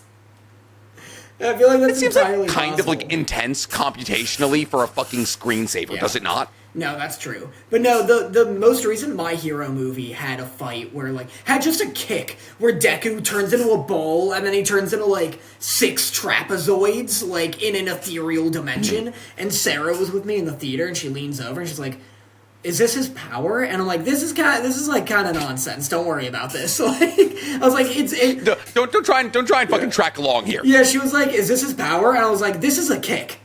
Like, he's kicking the guy, and that's all you need to know. He's just going real fucking fast. But yeah, no, so Soul Leveling's episode is really good. I kind of wish that we spent more time getting from floor 90 to 100, because it's like, oh, Jinwoo's like, oh, he was like, wow, she was right. Above floor 90, the enemies were way more difficult, and then just proceeded to not struggle with them in any capacity whatsoever, and then I was like, oh, by the way, like, we took all this time to get from 0 to 90, and then 90 to 100, which are supposedly supposed to be littered with the most difficult, and like the most difficult enemies, and all of that was just like immediately blitzed through in a way that I was like, oh, that didn't sit right with me. I don't like how fast we got to Baran. I get like pacing and all of that. But, like, I don't mind spending more time in this universe. Like, I think Studio 1A Pictures has done a really good job of like elaborating upon the story. And in that moment, I would have liked to be like, oh, cool, let's see what these high noble demons look like. Like, I get like all that we really needed to do was get the hot demon girl and give her a backpack, and then be like, oh, she loves Jinwoo. You know, like, I get that we had to get to that point. But like, fuck, man, I just wanted to see a couple more like side boss fights. Yeah, I mean, you know, I think they're just trying to get to the ants, to be honest. Like, yeah. So and I get. But they have 4 more episodes. They have 4 more episodes of fucking ant shit. Yeah. No, I mean, I feel that. I'm neither here nor there, just because this season has had so many incredible fights. I guess we could have done with, like, one... Like, if you want to add one to the 90th floors, you take one away from, like, the other prior floors. Like, keep the orcs, but I remember there was one, it was, like... I think, like, he fought a big dog or something. Or, no, he fought, like, a big, like, bokoblin from Zelda. He fights, like, a big... He fought a big bokoblin, and then there was the Skeleton King on the throne kind of thing, and then Cerberus was at the very entrance of the Demon's Castle to begin with. Yeah, so we could take one of those away and toss it in the end. I feel like that makes sense. But, like, ants on the horizon. Ants on the horizon, indeed. Well, I guess more than on the horizon. They're in fucking tiny... I love that it's Japan. I love that... Oh, no way it would come to Korea. It's going to Japan, not these fucking... If it landed in Korea, we would have taken care of it in an instant. But those fucking Japanese hunters, they lost 4 of them, those idiots. Yeah. All right, you want to talk about Sakamoto Days? I didn't watch it, and I thought you didn't either. You didn't watch either of the 2 new episodes? No.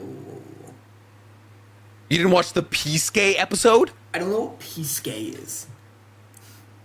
The best episode. Okay, that is kind of crazy. Last week's episode is Sakamoto Day's best episode by a Texas mile. Wow, why? Yeah. So they introduced my favorite character in the entirety of like the manga and all of that. So it's his name's Heisuke? Heisuke. His name is Heisuke. He's like kind of like a mix of Gon and Denji. Like, he's just like a lovable idiot who has a bird companion. And his whole thing is that, like, he's bad at all facets of being an assassin. outside of the fact that he's a money sniper. Oh, and so he's yeah, got this gun that he like. He looks like Gon, but he like acts like Denji minus the sex. And so his entire thing is that he's just fucking cash at sniping. And so he uses ricochet bullets, and he's got one of the most interesting and compelling kits in all of Sakamoto Days. Like, it's just like fun to interact with. And so like I understand that like maybe that's why we were early, like we were rushing in the early parts of Sakamoto Days so we could get as many of these characters introduced as possible. But now that Heisuke is here, I'm so fucking happy because I love him. There's literally a moment where, like, Taro gets part of his hand blown clean off by a fucking bullet that was meant for his dome. Yeah, he really does look like Gon. And I'm looking at the bit where he loses, like, a chunk of his hand. Yeah, he looks sick. So, I mean, I guess we won't talk about Sakamoto Days this week. But yeah, no, so Sakamoto Days has been very good. I've been very fucking happy with it. Wow, big 180. How big of a 180, though? Like, how... Listen, are we going to sit here and act like I haven't actually been defending Sakamoto? Like, listen, just because I'm not, like, championing in the street for a fucking anime doesn't mean I don't like it. I've said multiple times that Sakamoto Days is, like, an 8 out of 10. The episode with Heisuke and Peisuke is like, it's like an 8, 9, you know, it's like a good, fun episode. But I'm not saying, like, oh, Sakamoto Days is, like, now the best anime ever. I'm just saying, like, oh, this is the best episode thus far. And, like, I'm not just, like, I never said that I didn't like Sakamoto Days. I've seen every single episode except for the one this week because I've been busy. But, like, and I'm gonna see every single episode. Is it as good as Soul Leveling? No. Is it as good as Invincible? No. And so, like, I'm not gonna talk about it in the same regard as those two. All right. First off, relax. I'm not our TikTok comment section. I'm not on your ass about it. When you brought up Invincible and Soul Leveling, I do want to amend. Invincible is 100% the best thing we're watching right now. I don't know why I even hesitated. But, yeah. I think Fire Force is soon. I think it's better than Soul Leveling. I do too. Fire Force is April, which is real soon, dog. It's real. So I'm so fucking excited for Fire Force. Holy shit. I'm also excited. All right, let's get to the... Speaking of Fire Force and release, let's get to the news section of today's episode because we have a ton of news to talk about. You want to open up with the ATLA news because I have a feeling that you understand it better than I do, Mr. Avatar. So, here's the thing. We've always known 2025 was going to be the year Avatar comes back hard because we've known, I forget what the movie lineup was, but we're supposed to get a movie this year too. I don't even know what movie schedule, but like we're gonna get the adults original core movie, right? Where it's like, you know, them in like their late 20s. It's Toph, it's Sokka and Katara and Aang in like their late 20s, and Aang's doing his Avatar shit and all that. It's like the foundation of setting the foundation for what later becomes, you know, Legend of Korra. So we're getting, we're getting adult, you called him Sokka, and you're gonna get flamed for that, but we're getting adult... I call him Sokka all the time, and everyone's like, it's Sokka. I fucking forget, alright? He's an irrelevant character. I can't be in this podcast with you this week. I need this half of the screen to be blacked out. I can't be associated with you. Go ahead. These are insane. Go ahead right takes. now from the top. Take the four main characters of ATLA. Yeah, actually, 5. Include Zuko. Rank them in terms of relevancy for me. All right. You're not going to like this. Aang. Zuko. Yeah, fair. Katara, Sokka, Toph. Toph, the creator of metal bending, which completely reinvented how policing effect was going to be initiated for the next 100 or so years. Relevant Toph, how? the greatest earthbender of all time. What it define relevant? Relevant to what? Relevant to the universe building of ATLA, relevant to the actual story of ATLA. We're talking about Toph Beifong. We're talking about the Toph Beifong, the mother of the head of police in the Legend of Korra. We're talking about Toph Beifong, the person who metal bended a suit around them and took her down an entire fire-bending balloon airship by herself. That Toph Beifong. That Toph Beifong would have literally died in that instance if not for Sokka. She was getting thrown off the blimp, and then Sokka grabbed her. She can't see nothing on there. Oh, cool. So fucking Boomerang Boy was able to catch the girl who was dismantling an entire fucking warship by herself? Sokka's, and you're saying Sokka. You're saying Sokka is more relevant than Toph. You calling Sokka an irrelevant character is ridiculous. It's a ridiculous. The most relevant thing that Sokka ever does is fucking watch his girlfriend, the moon, die. Look, I'm gonna be completely honest with you. I'll never lie to you. You're making a lot of great points. You're making a very valid argument, but I just will not be caught dead on the internet saying Sokka is an irrelevant character. I won't be associated with you in Sokka's these takes. not an irrelevant character, but in the grand scheme of the 5 main characters of ATLA, he is the least relevant.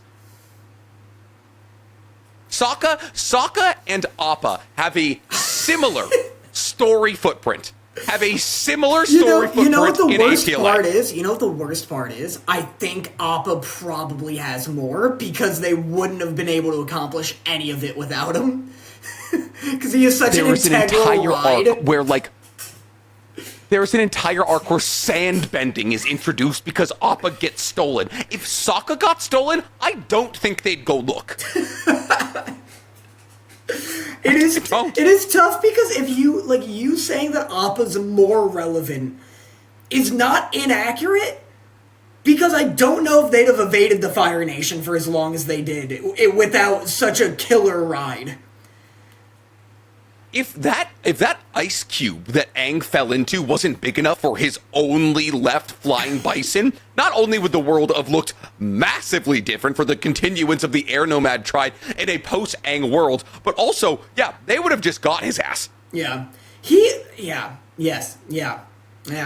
Okay, it goes Aang, Zuko, Katara, Appa, Toph, Sokka, Momo, that I can live with. Momo has less of a story impact than Sokka. That I can absolutely live with. I don't like this. This is my least favorite. I'm feeling spicy today, dude. People are telling me to kill myself over a back tattaoo. It's my least favorite episode. People telling me to kill myself over a fucking back tattoo that I got from a friend. So I'm playing with house money right now. Yeah, I guess so. But anyway, so Avatar, this year, we're getting a new Avatar The Last Airbender series that takes place after Korra, and a lot of people have been memeing about it. Have you seen why? Yeah, because everyone has been defending Korra staunchly as, definitely not the worst Avatar we've ever interacted with, and now it's been proven that she is the worst Not only did she sever the connection to the previous fucking Avatar, she also led the world into a goddamn cataclysm. Yeah, it's it takes place in, a post-apocalypse because of Korra, and everyone hates the Avatar. Yeah. I just love... the absolute gall on the creators to have this, because they could have, if they were more cowardly, they could have just ignored Korra for the rest of time, knowing that there's such backlash and heat, because even Korra defenders are the character's good, and some seasons are good, but the whole show is, a mess. Seasons 2 and 4 are awful. Yeah. So there's no real, Korra's my favorite show, people. I love Season 1. I think Season 1's a masterpiece, and Season 3 is awesome. But props to the creators through and through anytime they do Avatar stuff. Anytime they release, an Aang-era comic, they release a Korra-era comic. They're no, Korra's in the canon. She matters. We're doing an Avatar after her. That's cool, that's respectable. It's wild for them to take the least loved by the fans Avatar, who's constantly getting shit thrown at her, and be oh, also, she fucking ruined the planet for the next guy. That's so funny. You know who would never get caught lacking like that, Danny? Get caught lacking like that fucking dingus imbecile Korra? Who? Roku, Young Chen, Aang. I got fucking numbers. Yang Chen? You call her Young Chen? I think I called her Young Chen. I think I called her I think I made her sound like a fucking Chinese rapper. I will say though, this will be a good TikTok. Actually, I'm realizing. I don't think Korra's the worst avatar. I think it's still Kuruk, who died at age 33 because he was such a dumbass. Of, like... He died at age 33 of, like, kind of being a dick and also maybe an alcoholic. Like, it was like everyone was like kind of like, there was like a collective sigh when he died. Like, it was like, oh, my God. Like, nobody, like, in the history of avatars, he's the least avatar-like. Yeah. And everyone was, like, kind of happy. Like, he dies, like, heroically. Like, he like, turns his life around towards the end. But yeah, everyone fucking hated him. So, I always thought he died of a broken heart because his wife gets her face stolen. By Ko, the face stealer. Allegedly, he died of spiritual sickness. He spent his last years trying to save his wife, but failed and eventually died of spiritual sickness after so many battles against dark spirits took a toll on him. But yeah, he dies at 33. You know when Kyoshi died? Take a guess at how old Kyoshi was when she died. She was like 270, right? Yeah, she was 230 years old. Oh, that's, you know what? For somebody who hasn't read the Kyoshi books in like a decade, I'm pretty happy with that answer. Dude, to die at 33? What a buffoon. What a doofus. First off, Kyoshi lived like through like 3 lifetimes, and like in every lifetime she had a very different stance on murder. In the first lifetime, she was like, did you steal toilet paper? Because I'm going to kill you. Yeah. And then she was like, you know what? I'm going to split off this island and just push it away from everybody else because I'm done murdering. And then towards the end of her life, she was like, I don't know. Yeah. I could murder again, honestly. Now she's like, I killed and I'd do it again. I'm glad I did it. I love doing it. Call me Hawks because I love killing. Call me D Hawk Grayman because I'm gonna kill twice. All right, I'm gonna kill more than twice. But it's also funny because it's like, you just can't even compare to Aang now, because it's like, oh, well, Aang messed up, and it's like, yeah, but Aang also, like, served her a utopia on a silver platter. Aang unified the elements in a time. Aang unified the elements so much that there was a racism arc in Korra, and it was the non-benders against the benders. That's how unified Aang made the benders after one nation subjugated and almost massacred all the other nations. So it's tough. Yeah. It's a tough comparison. And not to mention also nurtured the air nomadic tribe back to life, basically. Yeah. Like, it was just like, not only did he accomplish he was able to spirit bend fucking Fire Lord Ozai's powers away from him, something that I don't know if we've ever actually seen any other avatar spirit bend. I'm trying to think right now if we have. Maybe in a book. I don't think, I don't know. I'm not sure. I'm wondering if Korra I don't remember particularly. Korra loses her bending at one point. And I wonder if spirit... Yeah, and then she severs the connection to all past avatars. She's a bad avatar. She's not the worst avatar by any means, but she's a bad fucking avatar. And now she's gotten even worse. So it is a bad day to be a Korra defender. Yeah, that's fair. But anyway, so we got that. The show's coming out. There are leaked images. People don't really like people talking about leaked images, so I think I'll save it from here. Or, like, I'll wait until they're officially revealed. But we'll see how the art style looks and stuff. I'm hyped. I'm excited. The other movies we're getting are... So it's going to be the show this year, and then we're going to get adult Avatar Aang, and then we're going to get a Zuko standalone movie where he's, like, looking for his mom, and then we're going to get a Kyoshi standalone movie where she's looking for Zuko's mom. And then, so we actually I saw that Dante Bosco was the person, like, announcing everything. Do we know if the original cast is coming back for the adult movies? I don't know. I assume they'll bring back Dante. They love Dante. He's doing the podcast. That's what I was talking about earlier when you were like, oh, some big news for our friends. Anytime a new Avatar thing comes out, I'll ask Michaela, who voiced Toph, and I'm like, oh, sick, new Avatar video game coming out. Like, what's that like? And she's like, I don't know. They haven't called me. And I'm like, okay, that's tough. So that is fucking just, I don't know, I'm not 12 anymore. Yeah. And it's like, God damn it. So yeah, I don't know. Because I had heard that, like, really, like, the only person, I asked Dante, I was like, I heard you're the only person coming back from the original voice cast, because, like, obviously he's Asian, and the person that he voices is Asian, and he was like, yeah, no, I haven't heard that. That was a fake leak. And I was like, okay, cool. So I don't even know if he's fucking going back. Yeah, I have but to. outside of ATLA news, there's I was gonna say, I have to assume that, like, they'll bring him back for Zuko at least. yeah, probably. I'd hope so. He's just got such a fucking iconic voice. He also just had a kid, so we got to keep food on that table. Oh, crazy. Outside of ATLA, yeah, there was also Bocchi the Rock news, which is that What? season 2 is coming. Season 2 of Bocchi the Rock has been confirmed, and Whoa. I am very goddamn excited about it. It's one of the most popular anime of all time, Dan. The fact that you don't like it is insane. I can't believe... What are they gonna do in season 2? She got over her fears. She did the band. I'd go on a goddamn world tour, Dan. That's what they're gonna do. It's not like she's like stoked about being in public. She still needs to make like friends. I guess so. She has her band. That's the Friends. You're right. She does have her band, and she does already have friends. I want her to make more friends. I just want to spend time with Bocchi, Dan, because I like cute girls doing cute things. It's a genre I didn't thought I would ever appreciate, but as I've gotten older, I've come to appreciate it much more. Outside of that, there's also a Hatsune Miku movie coming. Wait, that's crazy. That's crazy for a few reasons. Yeah, isn't that wild?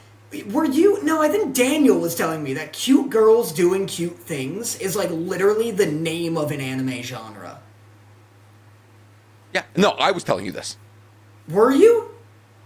That's so funny. Because it's Licorice... We were talking about Licorice Recoil. Yeah. Yeah, we're talking about Licorice funny. Recoil, Yeah. and, like, Licorice Recoil is a cute girls doing cute thing, and I was like, oh, like, I apparently appreciate this genre. It's just wholesome. Hatsune Miku.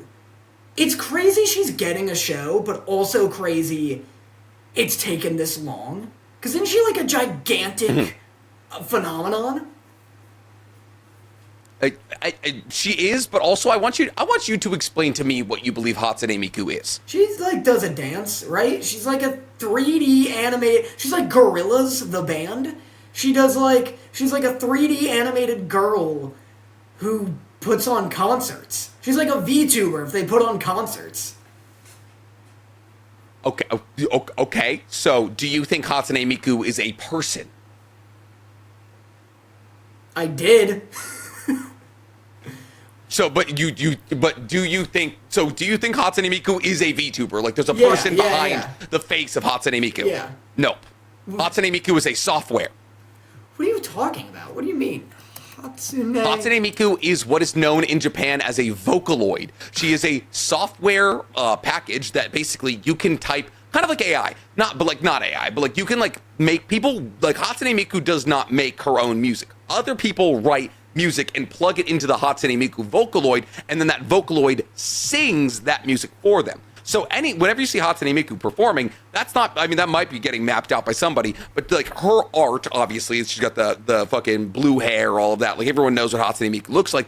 That is a concept that is owned by the Vocaloid company, and then they just animate her into a big holographic so that she can perform on screen. But Hatsune Miku doesn't actually exist. She's a software. This is the most Japanese thing I've ever encountered. Why is this popular? Like, why? This isn't a thing. This is not even an idea. First off, yes, it is. And here's the crazy part. She is not the only Vocaloid. Vocaloid music is an entire genre of music in Japan. She just happens to be the most popular one. So where's the music come from? Like, who's making the music? Either the company that owns the Vocaloids, or Hatsune Miku will just play songs that already exist. Like she'll like play like Fiend. She'll play like a bunch of other like you can plug a song into Hatsune Miku and she'll sing it. That or a lot of fans write songs for Hatsune Miku. That's so wild. Does she have like a lore? Like does she have lore and personality? But she will. She's getting an anime. That is a great question. Well, she's getting a movie, but yeah, I actually don't know if I have an answer for that. I don't know if she does have lore, but I think so. The reason they're really doing big Hatsune Miku rollout right now. Like they just added her into Fortnite and a couple of other things. So it's been a big couple of years for Hatsune Miku, which is why she's getting this movie now. Mm. But yeah, she has no lore. So she's just the Vocaloid. Like people just like give her the Lloyd. Like so like. People use her in, like, VTuber chat, like, rooms and all of that, and, like, she performs and all of that. I mean, she's got her, like, Miku Beam and shit. But, yeah, I don't think she's got lore, but she's about to get lore from the movie. Yeah, wow, that's crazy. But still, it's crazy it's taken this long. Because she's been huge for so long. I mean, yeah, but like you didn't know Vocaloid music existed, so like even anime consumers don't understand like Vocaloidism. Yeah, that's fair. Wow, big news. I very non-ironically listen to Vocaloid music. Yeah, that's crazy to like. I fucking adore it. Oh, I was gonna say it's crazy to like. I don't know. There must be some artist who's like just not getting credit for music because it's getting devoured by Hatsune Miku. It's like ghostwriting for her. I mean, kind of, yeah. I mean, but then again, you could say that about like basically every artist who doesn't write their own music, right? Yeah, that's entirely true. That's most artists. You're right. Exactly. So it's just like it's just kind of that, but like now instead of like some guy like making a check on it, it's the people who own the Vocaloid company. Yeah. Hatsune Miku's sick and she's getting a movie. My other piece of news is I don't know if we talked about this our last episode, but Devil May Cry's anime is coming out April 3rd. Oh wow, really soon. Like in a week. Were you gonna say Devilman Crybaby? Or Devil May Cry I was Baby? gonna say Devilman Crybaby. They're too close. Yeah. They're simply too close. I'm excited. We found out recently that the OP is gonna be like Break Stuff by Limp Bizkit. Or no, Rollin', I think, by Limp Bizkit. That's awesome. That's just incredible. And Fred Durst has a contract that states every single time that his music is used in any IP, he has to be featured in the IP. So Fred Durst will be in the Devil May Cry anime. Make him Dante. Just give it to him. Give him the lead role. Make him Dante. If Dante and it was just like actually Fred Durst, but like animified, that'd be like I want like 55-year-old Fred Durst too. That'd be awesome. The fact that we had a Fred Durst in our most recent, when we went to Anime Impulse and a Fred Durst cosplayer came up and joined us for Beyblade and just was in character the entire time. One of my favorite aspects of that entire video. Yeah. Is that all the news that we have? It's all the news that we have. Cool. All right, guys. Since obviously nobody is watching us live here, we can't do our love letters. But me and Danny appreciate you guys. Unfortunately, we'll probably have one more Riverside pod before I'm back. I'm going to Korea for a couple days, and then I'm going to China to say what's good to Dorothy's dead grandfather, pay a little respects, ask her parents if I can marry Dorothy, kind of thing. So big family trip for Nick coming up here. But yeah, so probably have one more Riverside pod. Apologies, but I will be back March 9th. And so post then, I'm home for the next couple of months. So me and Danny can kiss, and Dorothy's going to be gone for 2 months, which means I'm going to be cutting and working out and boxing and getting into shape for our boxing match, which is coming up in July. Finally? What do you mean fucking finally? You're going to start losing weight? It's been so hard for me to gain weight. I just haven't been doing it. I haven't been able to gain any weight yet. I'm just turning fat into muscle right now. I could literally start cutting a month before our fight and make it to 155 pretty easily. Get lower. I need the help. It's harder for me to gain it. I can't exist at 145. Like I would have to lose like 30% of my muscle mass to get to 145. 155 is cutting it. I'm at like 4% body fat at 155. Well, we'll see how it goes. I'm gonna knock that fat off of you. Wow. All right, guys, but we love you so much, and we will see you next week. Bye. Bye.